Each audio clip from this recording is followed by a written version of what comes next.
Hoje vamos falar sobre identificação animal. Qual que é o impacto da identificação animal na gestão de uma fazenda de pecuária, de gado de corte, de cria, de leite e do boi China, do confinamento?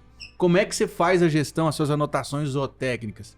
Bom, para isso você tem que ter uma referência e tem que ter um objeto, um identificador desse animal. Então, nesse episódio, vamos falar sobre esse assunto. Se você quiser saber mais sobre isso, fica junto com a gente até o final desse episódio, que eu tenho certeza que você vai gostar. E lógico, né? A gente sempre traz pessoas gabaritadas que dominam o conhecimento técnico de maneira ampla para falar sobre esse assunto. E hoje não é diferente. Perfeitamente, vamos falar aqui com o nosso convidado, que é mais que especial, que, gente, a agenda do homem é complicada. Esse dia eu tava vendo ele no Instagram, ele tava lá em São Paulo, num evento, não sei o que, todo chique lá no meio do povo. Rapaz do céu, deixa eu pegar o nome dele aqui, que o currículo do homem é grande, ó. Rômulo Rogério Canhete, diretor e proprietário da Peckforte Sistemas de Identificação Animal, empresa fundada em 2005. E ele é diretor e proprietário da Oxen Tecnologia em Rastreamento, empresa fundada em 2003. E é formado em computação com MBA na Fundação Getúlio Vargas e em gestão executiva empresarial, finanças, auditoria e controladoria. Que é isso? O homem é uma máquina.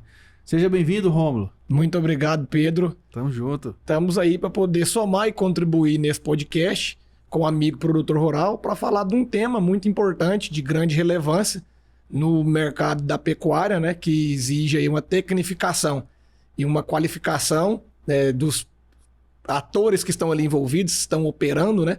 Não seria somente a identificação animal uma ferramenta crucial para poder ser um auxílio do produtor rural na tomada de decisão, na medição, como também as pessoas que operam esse sistema que compõe aí uma rastreabilidade, uma gestão e controle. Então estamos aqui para poder contribuir, estamos nesse segmento desde 2003, através da nossa primeira empresa, que é a Oxen, como você muito bem falou, uma empresa que habilita fazendas para exportar seus animais para a União Europeia, que é uma demanda aí de um mercado internacional que já advém de 22 anos por um sistema individual que controla e identifica os animais para garantir ali um histórico, né?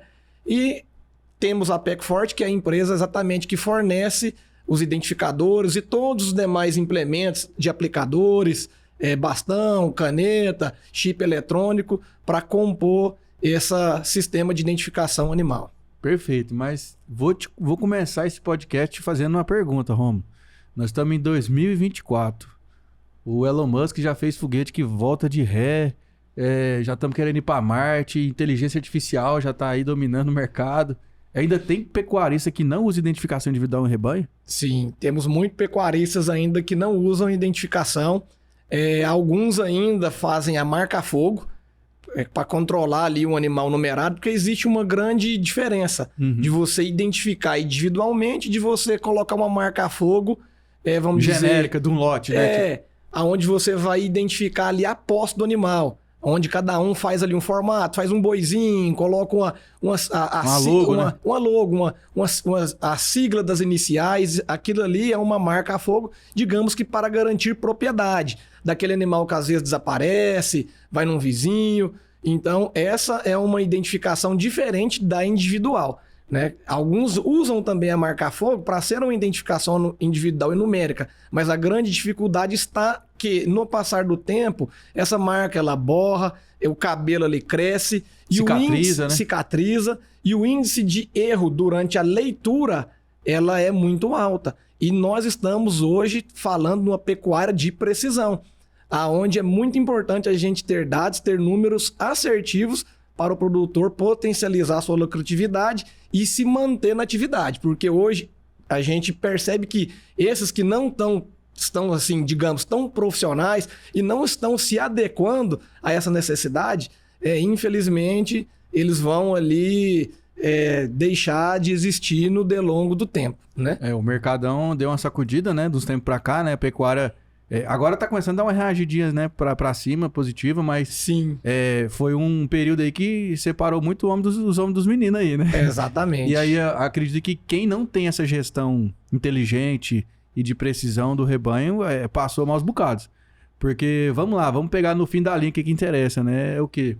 Lá no DRE lá é o EBITDA, né? Que é aquele resultado por animal. Então, o pecuarista comprou, se ele faz recria, o animal entrou lá, sei lá, com 300 quilos no rebanho.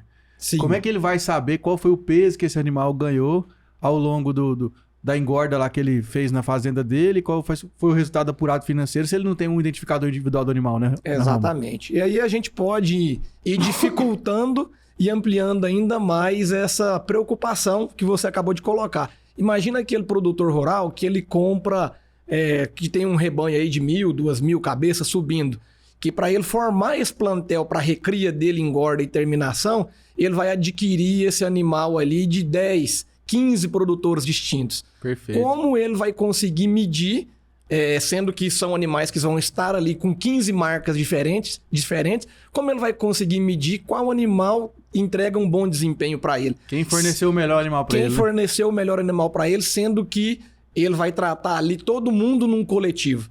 Então, quando ele começa a pormenorizar a gestão dele através de uma identificação individual, ele vai poder saber, ó, esse animal, ele entrou através da guia fulana de tal, advindo de tal produtor rural, tal município, eu paguei nesse animal tanto, ele vai começando a registrar ali as informações. Entrou na minha propriedade em tal dia, teve tal peso, e vai monitorando ali de acordo com cada manejo que ele traz no curral, de pesagem, de medicamento, e ele vai conseguindo ali separar e entender quem são os melhores fornecedores, quais são os animais que estão performando conforme o esperado por ele, dos que não estão, vai fazendo ali lotes diferentes. Às vezes aqueles animais que não estão evoluindo tão bem, e ele dá uma outra destinação que não seja a terminação por ele, para com isso chegar no que você falou, no EBITDA ali, no resultado final positivo. Pois é, e aí isso vai abrindo um leque infinito, né, de possibilidades, né, quando você começa a ter essa identificação animal, porque, vamos lá, na minha cabeça é como se fosse um CPF, né? Exatamente. Então no seu CPF você tem lá seu imposto de renda, você tem seus dependentes, você tem suas empresas, você tem tudo que está vinculado a você ao longo da sua vida, né? Exatamente. O animal que tem identificação dá para fazer a mesma coisa. Eu também já tive um histórico de pecuária, né, já trabalhei um tempo com pecuária também, Romo, e eu já vi casos do seguinte jeito, não sei se você já ouviu falar esse tipo de história. O produtor não utilizava identificação individual do animal. Ele tinha essa identificação genérica de lote e de marca e tal. E aí, quando ele fechava o gado para contar, a conta batia. Correto. Mas o gado dele nunca ganhava peso. Nunca ganhava peso. Por quê? O que acontecia? Pessoas de má fé, né? Que tem toda atividade. Que tem toda atividade, né? Faz parte do Brasil, infelizmente, né? Sim. O que ele descobriu? Depois que ele colocou a identificação individual do animal. Ele foi lá, pesou o animal, 350 quilos. Aí chegou na vacina, foi pesar o animal de novo. Exato. E aí pesou o animal de novo, o animal 360, 370 quilos. Depois de 6 meses. Depois de 6 meses. Como assim? Tem alguma coisa errada. Aí o que acontecia? No quantitativo, batia. A conta batia. Ok. Aí o cara tem lá 2, 3 mil cabeças. Exato. Não conhece o rebanho assim, não tem como diferenciar, né? Um pelo outro. E aí o que ele descobriu? A galera tava vendendo o boi gordo dele e colocando um boi magro no lugar. Exato. E aí na conta batia, mas o negócio dele não rendia. Exato. Ó, aí, tá vendo? Acontece assim, a gente dentro desses 22 anos, dentro do Sisbov e rastreabilidade, a gente já implementou a rastreabilidade em muitas propriedades. Porque o Sisbov, quando a gente vai iniciar, existe uma obrigatoriedade de você identificar 100% do rebanho. Raras, eu não consigo lembrar nenhuma propriedade, nas mais de 2.500 que a gente já prestou os nossos serviços, que quando a gente foi identificar 100% do rebanho, que 100% bateu em convergência com o que tinha de anotação pelo gerente e também não batia com o que estava anotado no órgão de defesa animal. Então, percas enormes, sejam percas de animais que se deslocam para vizinhos. Até me desculpa desviar um pouco, mas dias atrás eu tive um cliente que me ligou agradecendo da grande importância dele ter identificado os animais dele. Haja visto, ele recebeu uma ligação de um outro produtor que estava a 17 quilômetros dele, 17. Com 30 cabeças dele. Que através do brinco, que tinha ali a anotação da propriedade, a marca a fogo, não tinha o número de telefone dele. Há muitos produtores colocam no identificador o número de telefone. Mas esse produtor teve um trabalho e a honestidade de andar atrás de pesquisar como que ele queria conseguir pela marca a fogo. De um produtor que está a 30 km de distância, a 17 km de distância. Ele não vai conseguir pela marca a fogo. 30 né? cabeças, vamos botar uma pela outra 3 contas aí? Exatamente. 90 mil reais, quase 100 mil reais. Então, o que acontece? O que está tendo muito hoje? Tem muita cerca sendo aberta devido à atividade de lavoura e plantação. Então, o animal vai passando de propriedade em propriedade em propriedade e daqui a pouco ele está longe. Então, muitas das percas que acontecem hoje, nesse quesito, a identificação animal também é uma ferramenta de mitigação. Mas retornando no que você estava falando, exatamente também para um inventário de animais, onde o produtor vem no curral periodicamente, a cada 6 meses, a cada 1 ano, e ele tem a condição de fazer uma, digamos, auditoria da parte dele ou também através de uma terceira parte que ele indicar ali um médico veterinário, agrônomo, zootecnista, técnico agrícola e etc. Uma pessoa da confiança dele. Exatamente para fazer o quê? Um cara crachá de esse animal veio no curral, marcou qual que era a característica dele, ou o peso dele, ou a informação anterior que ele tinha da última vez que ele passou. E aí a gente vem fazendo essa comparação para verificar exatamente se está tendo ali uma administração, uma gestão adequada da propriedade. Haja visto, muitos dos produtores rurais são empresários, são médicos, são advogados e não vivem ali o dia a dia da propriedade e a deixam ali em confiança, né?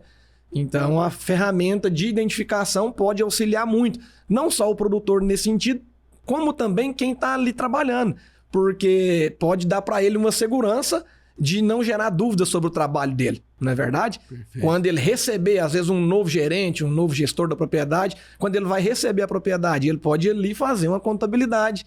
No momento da entrega, ele também pode entregar em cima de uma validação da quantidade de rebanho, sexo, raça, evolução, baseado nessa informação da identificação animal. Perfeito. Não é verdade? Então a gente tá aqui falando, né, de identificação, não sei o que e tal, mas vamos mostrar pro pessoal aqui, né, Rômulo, o que são essas identificações animais, o que pro pessoal entender o que a gente tá falando. Porque tem gente que tá vendo no Sim. YouTube, tem gente que tá ouvindo no Spotify. Perfeito. Então, vamos lá. Então nós temos aqui o brinco visual. Exatamente. Nós temos aí o brinco visual e o identificador personalizado, onde o produtor rural ele vai escolher a forma da personalização. Este caso desse cliente, ele colocou a logo da propriedade dele, da empresa dele, ele colocou esse 23 para representar que ele estava identificando animais nascidos em 2023. Isso aqui é um grande produtor que tem um grande plantel e esses outros 5 dígitos são para elencar ali qual que é a numeração de cada animal. A contagem mesmo. A contagem dos animais. Então esse aqui, por exemplo, usou dessa estratégia. E esse é o mais usado hoje? Hoje esse aqui é o modelo mais usado. O nome da propriedade, algo para poder indicar a posse, a fazenda, da onde aquele animal é, e uma numeração única ali para controle, né? Perfeito. A gente tem também outros exemplos. Este caso aqui, o produtor rural colocou o nome da fazenda, colocou ali o número do celular dele, e aqui ele colocou o quê? O nome do animal e quem que é deixa eu ver aqui, quem que é o pai. Então, digamos que esse produtor rural aqui, ele já é um que trabalha com a parte o quê? De cria. Ele trabalha com certeza, às vezes, num mecanismo de reprodução animal. Como esse outro caso aqui, ele já quer indicar quem que é o touro, quem que é a doadora. Perfeito. Esse aqui ainda vai um pouco mais além. Já tem ali quem que é o touro, quem que é a doadora. E ele escreve de canetinha? Escreve de canetinha. E a canetinha não apaga, não? Não apaga. Tem uma canetinha especial. A caneta própria, específica para escrever. Tag né? pen. Exatamente. É uma tag pen. É uma caneta, né? Tag, o brinco, né? Pen é a caneta. Uhum. Então, ele é específico para escrever no brinco. Ele tem uma absorção. Então, depois de alguns 2, 3 minutos, você pode passar o dedo que não sai. Nem se molhar, nem jogar gasolina. Exatamente. A gasolina não pode jogar porque é um produto que não tem, vamos dizer assim, a capacidade de receber produtos à base de álcool. Porque o produto à base de álcool, ele pode, vamos dizer assim, tornar o produto quebradiço. A gente está falando de um poliuretano. Então, para que haja uma garantia de durabilidade, que os identificadores hoje a gente garante durabilidade de 10 anos. São identificadores macios, flexíveis, mas não pode bater produtos à base de álcool para não reduzir essa vida útil. Perfeito. Né? Então, a gente teria caneta para escrever.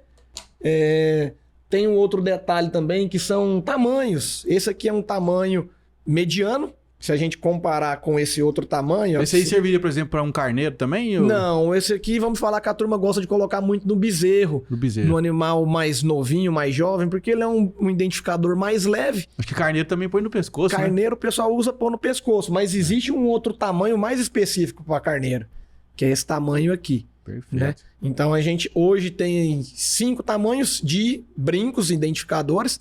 O bottom a gente tem ele com chip, ou o bottom também sem chip. Que é esse chip aqui. Esse aí seria o chip eletrônico. Esse é aquele RFID, né? RFID. Que lê com bastão, né? Que lê com bastão. Aí esse já tem um número que vem de fábrica, né? Esse aí tem um número único e individual de 15 dígitos que uma entidade internacional chamada ICAR, quem é credenciado junto ao ICAR, tem uma numeração, vamos dizer, para cada empresa. E existe um número que vai gravado num microchip que fica aí dentro desse chip. Né? Entendi. E a gente também personaliza os 15 dígitos aqui fora para prever o quê? Uma queima. Se um microchip desse queimar com o delongo dos anos, que acontece, a gente consegue... Mas é muito pequeno, né? Assim, a taxa, né? É pequeno o índice de queima e perca, seja do brinco, seja do chip, é em torno aí de 1%. 1%, é muito pouco. Então o chip ele pode ser reaproveitado aí de 5 a 10 vezes e a numeração externa está exatamente para isso. Para quando o microchip queimar e não der a leitura no bastão, você ainda tem a numeração para poder digitar ela no seu sistema informatizado e manter ali o controle, a gestão, a rastreabilidade dos animais. Em Rômulo, e o pessoal também fala muito, é bom até a gente explicar, né? Que isso aqui é um chip de identificação, não é um chip de GPS, né? Verdade. Que vai na orelha do animal, né? Que o pessoal, porque aqui meu gado é rastreado. Não é que é rastreado por GPS, né? Não. É rastreado pelo Sysbov, que aí nós vamos explicar mais na frente. Exatamente. Então, falando um pouco sobre isso, o pessoal tem essa mística e esse desejo muito forte, exatamente para mitigar essas percas que acontecem nas propriedades. Esse chip aí tem rastreamento, ele é tipo GPS. Eu penso que quando essa tecnologia vier aí a cabo, vai ser muito importante não só para a pecuária, para também os pets. Quantos não são ali os gatos, cachorros e etc. Cavalo, né? Cavalo, tartaruga de raça aí, de aras, e coelho e etc. que não podem usar dessa tecnologia, né? Então, o chip eletrônico ele tem uma única função, no caso da gestão e controle dos bovinos, bobalinos, vacas e bezerros, etc. Ele tem a única função de gerar uma leitura assertiva. Tira o fator humano da leitura. Exatamente. Né? E uma agilidade no serviço. Basicamente, são essas duas grandes vantagens. Porque quando a gente tem no visual, veja um caso desse. Imagina uma pessoa que está ali no curral durante todo um dia trabalhando exaustivamente, daqui a pouco um 8 vira 9, um 3 vira 6, a pessoa está cantando um número, um outro anota o outro e etc. Então, o cara brigou com a mulher em casa... Tá de ressaca, bebeu pinga. Exatamente. Então, acontece um índice de falha, que, vamos dizer, vai minimizar ali todo aquele ferramental que foi disponibilizado, porque não somente hoje é importante a identificação animal, como também as empresas de software que vieram para o mercado. Então, a cada ano, apresentando melhores soluções, apresentando possibilidades aí de fazer um trabalho a campo sem internet, depois sincronizar onde tem internet. Então, também falar um pouco sobre esses players que estão no mercado, que são muito importantes aí para esse tripé, que eu costumo dizer que é um tripé muito importante. O mais importante que eu percebo é o ser humano que está ali operando. Perfeito, concordo. O produtor rural, seja a pessoa que está ali operando, ela precisa estar especializada naquela atividade, né? Então eu vejo que dentro desse tripé ela é a mais importante, porque ela vai fazer, digamos, tudo acontecer conforme o que está programado. Nada vai adiantar se você tiver um animal com brinco identificado, um sistema informatizado robusto, vamos dizer, intuitivo, de fácil operação, se você não tiver a pessoa que vai estar ali o alimentando adequadamente. Perfeito. Não é verdade? Concordo, né? Igual você tem uma Ferrari e não sabe pilotar ela, né? Não sabe dar uns cavalos de pau nela, Não sabe dar uns cavalos de pau nela, né? Ô, Rômulo, e como é que tá a questão do mercado internacional aí? A questão do boi China mesmo? Exato. Né? Sem esse tipo de identificação, é impossível o produtor ter essa bonificação e se enquadrar aí no padrão internacional, né? Sim. No caso do boi China, é possível ele ter, vamos dizer, alcançar o boi China sem uma identificação. Mas, se a gente tivesse uma identificação da cadeia, vamos dizer, não só no momento ali que o produtor recebe o animal para terminação, para depois abate, vou tentar te explicar rapidamente, te dando exemplos práticos.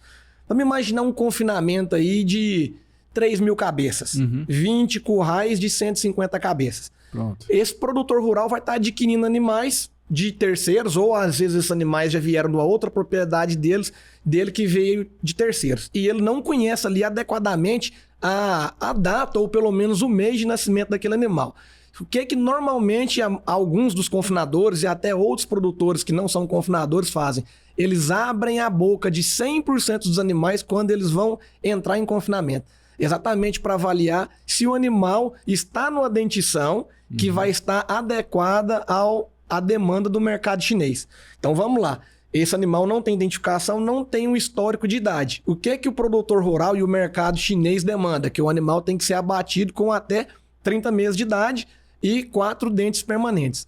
Então você vai abrir a boca por boca de animal. Olha o trabalho que isso não dá. Nossa Senhora. Na hora do fechamento do animal. Conter esse bicho e segurar a cabeça dele. Conter e etc. Durante os 90, 100, 110 dias que ele está ali confinado, ele pode fazer troca.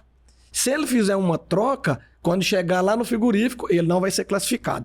Se você abater uma porcentagem do lote que a dentição não deu em conformidade com a demanda do mercado chinês, o que acontece? Tem uma desclassificação de todo o lote, não é somente daqueles animais que não classificaram. Entendi. Então, no momento do embarque, o produtor rural, alguns deles mais criteriosos, cuidadosos e preocupados ali, abrem a boca do animal pela segunda vez para exatamente descascar e separar o animal que não dá.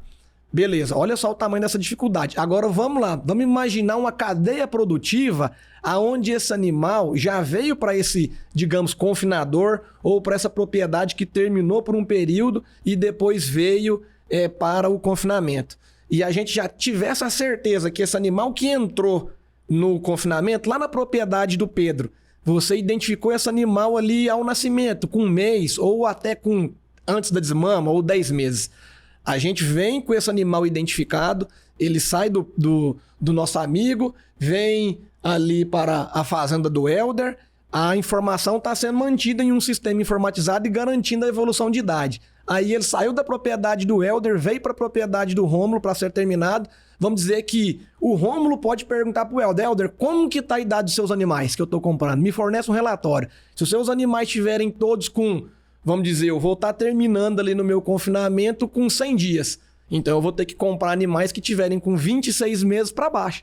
E aí, quando entrarem no meu confinamento, eu vou confinar aqueles 100 dias. Os animais ainda não vão dar 30 e eu vou conseguir entregar para o frigorífico todos com antes de 30 meses. Agora vamos lá para a outra ponta, que eu também não falei. O que acontece? Hoje... o frigorífico também abre a boca de todos os animais para poder estar conferindo. Tá bom que tá mais fácil, tá todo mundo pendurado no gancho. Agora, vamos imaginar 5 anos para frente, 3 anos para frente, que, vamos dizer, a cadeia já fez todo um sistema de identificação, amadureceu, esse animal tá ali no sistema informatizado, não existe a necessidade ali do fiscal tá validando no frigorífico e também na entrada aqui no confinamento de estar abrindo boca na entrada, abrindo boca na saída. Porque um sistema informatizado vai garantir o que a demanda internacional exigiu, que é animal sendo abatido com 30 meses.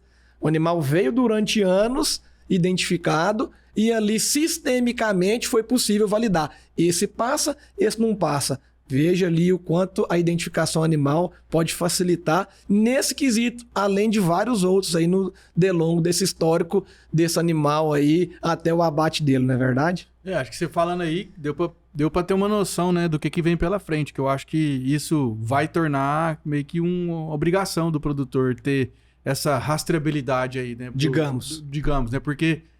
até porque pensando do ponto de vista de resultado financeiro mesmo. Sim. O cara que mantém um animal de recria com mais de 30 meses na fazenda, ele já tá tomando prejuízo. É verdade. Né? Hoje ele tem que abater o animal com 22, 24 meses estourando, né? É verdade. Passou disso aí, já começa a pesar para ele. Então, eu acho que é uma tendência natural do mercado, né? Esse amadurecimento. Até o Pará já criou uma lei parecida, não foi? Exatamente. Falando dessa lei do Pará, ela tem uma programação, uma projeção para 2025. Uhum. Mesmo sendo, digamos, um interessado na evolução dessa criação, né, que nós somos uma empresa que fornecemos identificação, pelo lado da Packforward e da Oxon, uma empresa de certificação, para nós seria bom para que, vamos dizer, o negócio fosse fomentado e crescesse, etc. Mas a gente percebe, por os nossos 22 anos aí de experiência, que uma rastreabilidade obrigatória, ela não é uma rastreabilidade, digamos assim, muito bem recebida pelo produtor rural. É mesmo? Não, de forma alguma.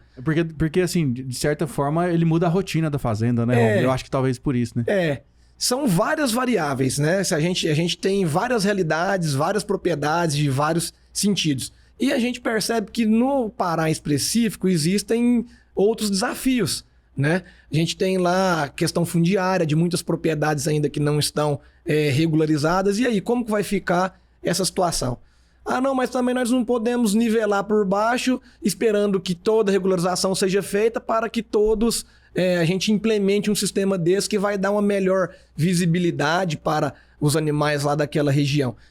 Tem tudo isso aí que é de difícil gestão, né? Mas a percepção que a gente possui é que o melhor são sistemas voluntários, aonde o produtor rural adere se quiser, e ele faz para poder ter alguma coisa em benefício. Né? Porque todos nós, de algum modo, vamos trabalhar em algum sentido que seja para ter o quê? Resultado. Pra ter resultado, né? Imagina você fazendo algo porque alguém está te pressionando. Se você não fizer, você vai ser penalizado? Isso também lá não ficou claro. Se vai ter uma penalização, se não vai ter. A gente ainda não tem lá ainda o conhecimento de qual vai ser o sistema informatizado a ser utilizado, porque como estamos falando, eu vou implementar uma rastreabilidade no Pará, mas e quantos vão ser ali os animais que vão estar identificados, brincados? Vamos imaginar aquela gama de propriedades produtores rurais que não estão tecnificados ou que às vezes não têm o interesse de fazer porque não estão ganhando nada com isso, nem estão perdendo. Se ele não ganha, seja o frigorífico pagando, seja às vezes o governo incentivando com imposto, ele vai se movimentar para quê? Não é verdade? Então a gente vai ter essa gama aí que, o governo está exigindo, eu vou pôr um brinco. Mas um brinco na orelha do animal, sem uma informação e um sistema por trás, né? Que haja ali uma rastreabilidade, que é exatamente o fundamento, saber de onde veio, de onde foi, para onde vai, e se um dia der algum problema de onde que veio, você fazer esse histórico, não tem muito sentido, né? Exatamente. Que seja uma planilhinha de Excel, né? Já dá para fazer muita coisa, né? Exato. Mas também produtor que fica só na planilha também tá enrolado, né? Porque chega uma hora que planilha, você sabe, né, Romulo? Se for uma planilha bem implementada, né? Agora, se não for uma planilha bem implementada, não vai adiantar, né? Você não vai ter ali relatórios para te dar uma direção. Você tem a anotação simplesmente, mas você não ter, vamos dizer, uma direção que um software pode te dar, não vai adiantar muita coisa, né? É bom que o software, ele, às vezes você pode até não ter o conhecimento zootécnico tão grande, mas só de você seguir o processo que o software já traz, a inteligência que ele já traz, você já vai ter muita ferramenta, né? Na fazenda, né? Muito bem falado por você, porque esses softwares sempre são construídos com base em situações práticas. Muitas das vezes ali tem muita teoria envolvida por trás, mas todas as vezes que esses softwares vão para operação em alguma propriedade, quem está operando ali tem a experiência prática e sempre realiza ali ajuste fino nos softwares para que eles melhorem de acordo com a realidade, com a entrega que o produtor espera, para que ele tenha ali informações e dados para poder melhorar a sua gestão e o seu resultado financeiro, né? Pois é, eu sou da época do software, né? Trabalhei um tempo com software de gestão também, de fazenda. E aí, cara, eu via muito assim, o produtor tinha muito indicador zootécnico que ele mesmo, às vezes, não sabia calcular. Exato. Mas aí o software já trazia para ele lá um GMD, um GPD, um intervalo entre partes, uma relação de peso, desmame da mãe e do bezerro. Então, sim, são informações valiosíssimas, né? Não tem dúvida. Que já ajuda o produtor a tomar decisão ali no dia a dia, né? Então, Rômulo, eu acho que isso é mais uma mudança cultural, né? Que tem que vir, não tem dúvida. Que tem que vir para o produtor enxergar o valor para poder mudar a rotina dele, né? Que eu acho que isso é igual montanha-russa, né? Verdade. Quando você vê, você fala assim, rapaz, eu não tenho coragem nesse trem, não. Exato. Mas depois que você vai, você fala, ainda bem que eu fui, podia ter vindo antes, né? É verdade. Agora, quando a gente fala da cultura, é algo muito interessante o que você está dizendo. voltando a ser repetitivo, a gente está aí há 22 anos, então a gente pode falar um pouquinho. Opa, já tem uma bagagem aí, né? É, meio grande. E a gente tem visto essa evolução, seja de empresas de software, de gestão, de identificação animal, por 2 requisitos, assim, na minha avaliação. A gente está vindo com uma turma mais nova para o campo, tem muitos filhos, netos passando a tocar atividade. Então, essa turma mais nova, ela é mais aberta para tecnologia, para resultado. E então, essa é uma vertente, Tendência, né? Uma tendência que a gente percebe que faz com que haja essa evolução. E o outro o produtor rural está sendo apertado por lavoura, né? A gente cana, né? Cana, o pessoal tá plantando muito, o boi tá sumindo, a vaca tá sumindo, não, está evoluindo em termos de quantitativo em alguns estados ou regiões. Mas o que está acontecendo para isso? Seja a parte de lavoura e de cana e etc., tá se tecnificando, tá colocando tecnologia. E com isso, a parte ali de cria, recria e engorda também tá fazendo isso. Tá dividindo melhor a propriedade, tá buscando genética melhor exatamente para encontrar o que você diz, reduzir ali o tempo de abate dos animais. Então, eu vejo que são essas 2 vertentes. É uma cultura mais jovem vindo e o produtor também sendo apertado de todos os lados para entregar maior produtividade, né? Antecipação de abate e etc. Ron, mas quando você estava lá fazendo seu MBA lá em gestão de finanças e tal, e quando você era criança lá em Itumbiara, né? Tô brincando, não sei qual é a cidade. É Goiânia mesmo. É Goiânia mesmo, Goiânia, comedor de piqui. De onde que surgiu essa ideia de trabalhar com rastreabilidade, com identificação animal? Como é que isso apareceu na sua vida? Tá, na nossa vida, antes de trabalhar com rastreabilidade, eu trabalhei no Ministério da Agricultura como estagiário. E foi exatamente no ano onde houve essa demanda do mercado europeu devido à vaca louca e também por alguma barreira para dificultar a entrada de muita carne, na barreira criada por eles próprios, né? Porque são poucos os países hoje que têm um sistema de rastreabilidade implementado. A gente tem aí Estados Unidos, Uruguai, Austrália e Brasil, né? Esses outros em maior escala, né? E o Brasil ainda em menor escala, basicamente aí dentro do Sisbov, que foi criado para atender a União Europeia. Que aconteceu onde? Lá em 2002. 2002. Exatamente. Então, dentro do Ministério da Agricultura, a gente ali como estagiário, e tinha ali dentro do Ministério da Agricultura o superintendente, que naquele tempo ainda era chamado de delegado da Agricultura, que era o proprietário da Ox, a empresa hoje que eu sou proprietário e diretor, né? Estamos ali tocando as operações. E aí a gente foi demandado para poder cuidar da parte de software e de gestão da empresa, e assim entramos na parte de certificação de propriedades, rastreabilidade animal e a identificação, até te mostrando rapidamente aqui, esse aqui é um brinco Sisbov, né? Esse brinco, para ele, e número, para ele existir no Banco Nacional de Dados, primeiro precisa existir ali a propriedade. A famosa BND. A BND. Precisa existir ali uma latitude e uma longitude, da onde fica o curral, da onde fica a sede, quem que é o produtor ou os produtores, a inscrição estadual que está vinculada ali àquela propriedade. E aí sim a gente tem uma numeração única que é liberada pela essa Base Nacional de Dados para cada animal daquela propriedade. Aí é o CPF de verdade do boi. Exatamente como você disse. Então a gente tem esse número grande aqui de 15 dígitos, que é um número único individual, o código de barras que representa ele, através daquele leitor que tem em supermercado com infravermelho, você descarrega. Symbol. Exatamente. Nossa, eu trabalhei demais com isso. Você conhece, hein, compadre? Eu conheço, rapaz. Não, eu fazia muito aqueles comunicado de entrada, comunicado de saída. Mano. E aí, às vezes, cara, te dava alguma inconsistência lá, que aí a gente tinha que achar o que aconteceu. Nossa, mas era quase um trabalho de investigador. Exato. Aí é o que eu te digo.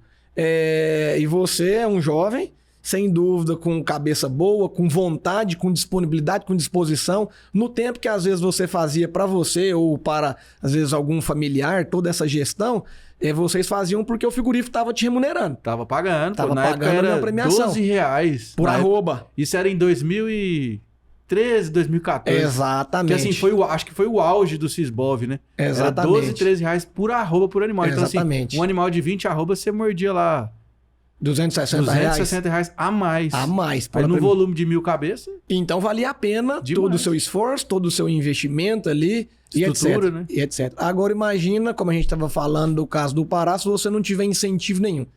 Você com um incentivo naquele tempo, no longo do tempo, pelo que eu percebo, talvez você não continuou na propriedade ali com essa rastreabilidade. Não, eu prestava o serviço. Ah, entendi. Através de uma empresa de software. Ah, entendi. A empresa de software gerava os comunicados. Ah, correto. E aí eu ajudava o produtor, né? Sim. A fazer essa gestão. Exato. Era isso que então, eu fazia. é onde a gente entende que o produtor precisa, sim, desse incentivo, de algum modo, seja do governo, em redução de impostos, seja do mercado comprador que está demandando, né? O frigorífico, para que ele se motive a fazer e fazer bem, fazer corretamente, né? Porque fazer por fazer, às vezes não é bom. Não. Porque dentro de um coletivo, às vezes aquele que não quer fazer ou aquele que faz de qualquer jeito, ele pode penalizar e atrapalhar aquele que quer fazer e faz bem feito. Uhum. Então essa é o grande dilema de uma lei para obrigar. Não pode ser assim, tem que ser voluntário. Quem quer fazer, faz bem feito.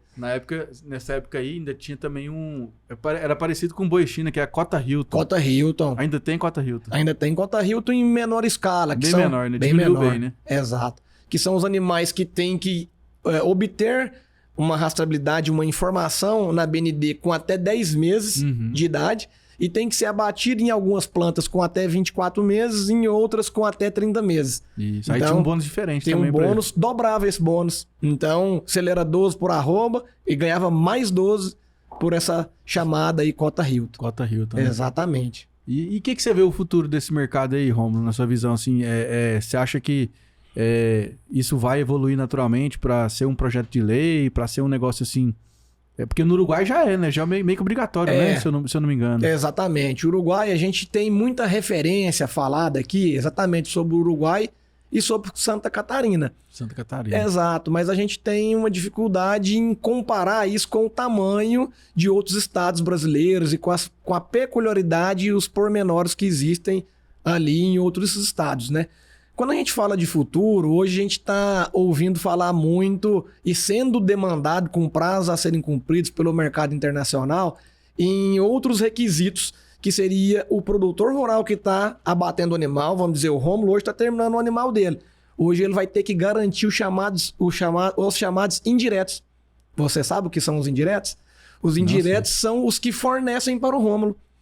Então o frigorífico hoje está sendo apertado pelo mercado comprador para que quem está abatendo o seu animal naquela planta, ele garanta que aquele animal ele não foi advindo de uma área que teve trabalho escravo, de uma área que teve desmatamento.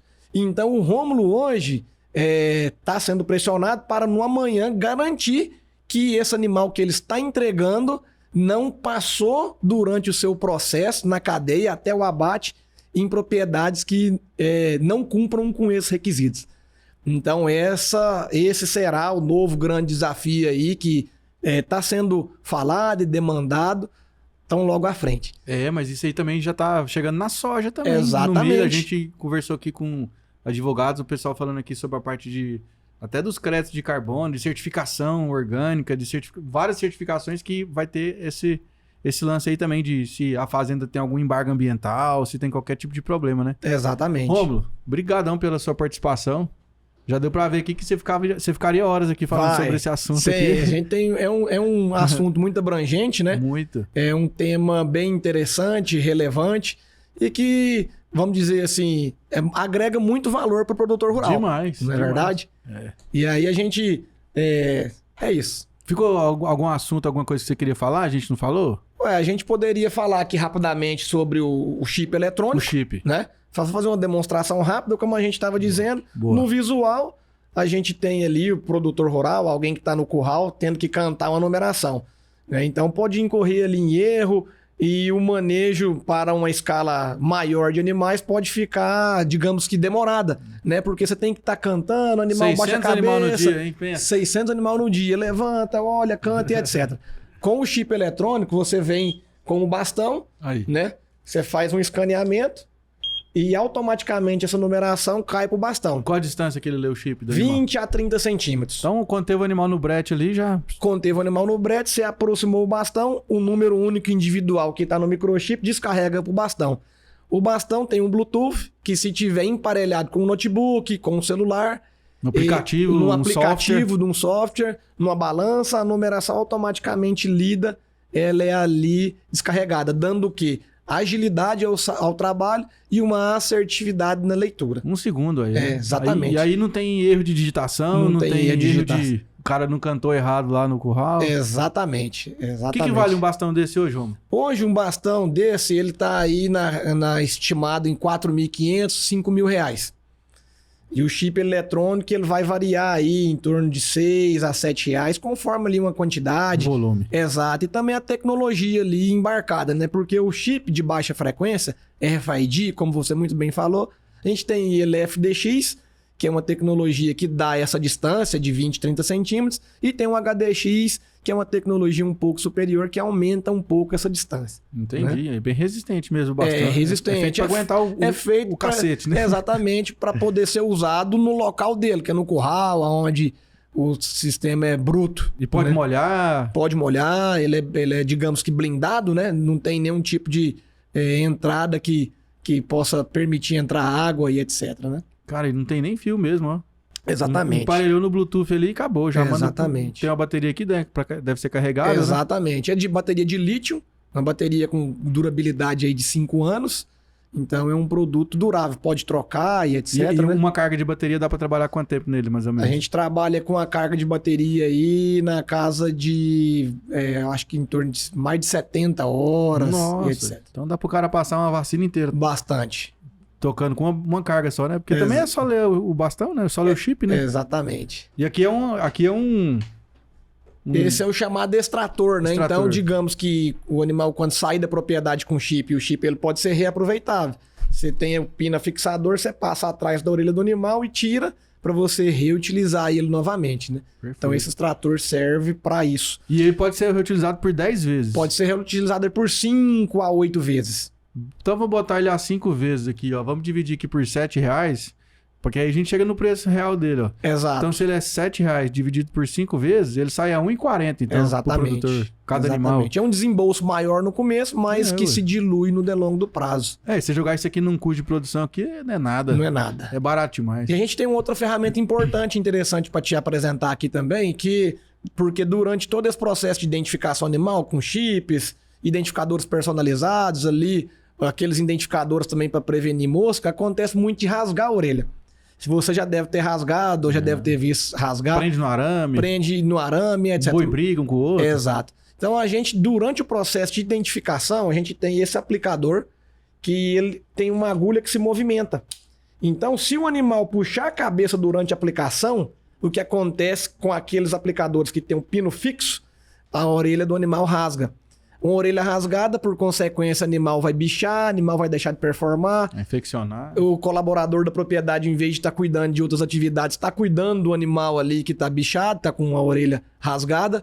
Então, esse aplicador veio para solucionar isso, porque o pino dele se movimenta e evita de rasgar a orelha durante a aplicação. Uma ferramenta importante aí também para o produtor rural. Bacana. E essa aqui é a caixa do brinco mesmo, onde ela vem. É a caixa do brinco. A gente coloca aí 40 identificadores e vai bem acondicionado, indicado aí em sequencial numérico, com etiqueta e etc. Bem organizado conforme o nosso amigo produtor rural é. Perfeito. E quem quiser saber mais, quem quiser buscar informação aí sobre a PEC Forte, saber mais sobre o seu trabalho, como que funciona? Basta nos seguir e procurar informações em nossa rede social, que é @pecforte.oficial, ou através do nosso WhatsApp, que é 62991539069. Dizer que a gente é como produtor rural. Não tem sábado, não tem domingo, não tem feriado. O boi que morre na segunda, ele embarca que dia? Num domingo, na parte da manhã. Então, nós, há 22 anos, estamos acostumados, nossas empresas, nossos colaboradores, a trabalhar nesse ritmo, que é o ritmo do campo, o ritmo sempre tem do alguém agro. de plantão lá, pronto Sempre pra alguém de ajudar. plantão, o agro não para. O agro não para, né? Porque embarcou o boi lá, tem que emitir os comunicados. Tem que acabou, emitir né? os comunicados, tem que ter um suporte para ajudar o produtor rural e a gente tá sempre disponível. Rapaz, quantas vezes já não tô lá na minha casa domingo, o produtor liga lá, ô, tem que embarcar aqui, ó, o comunicado aqui, o sistema não quer sair não. Exatamente. Bom, Romulo, brigadão, cara, pela Eu que sua Deus é presença aí. grato. Foi ótimo o nosso papo aí, acho que deu pra gente esclarecer Sim. muita coisa. Tamo às né? ordens. Acho que muita gente tem, às vezes, um pouco de dúvida, né? Sim. Meio, igual você falou, né? Muita mística em volta do Exato. assunto, mas eu acho que a gente conseguiu elucidar bem. Exato. E você que assistiu o episódio até agora, paga nós. Aqui, ó, inscreve no canal, deixa seu like, comenta, compartilha, manda sua pergunta aqui pro Romulo que eu vou mandar pra ele responder pra você. Fechou? Obrigado. E ó, acompanha aí nosso site www.agro2.com.br que a Janaína, a Dinac estão lá escrevendo notícias diariamente sobre o agronegócio de maneira geral. Fechou? E segue lá no Instagram e no TikTok, @portalagro2. Então, muito obrigado pela sua audiência, muito obrigado pela sua paciência de estar aqui conosco. Tamo junto e já assiste o próximo episódio aí. Um abraço. Tchau, tchau.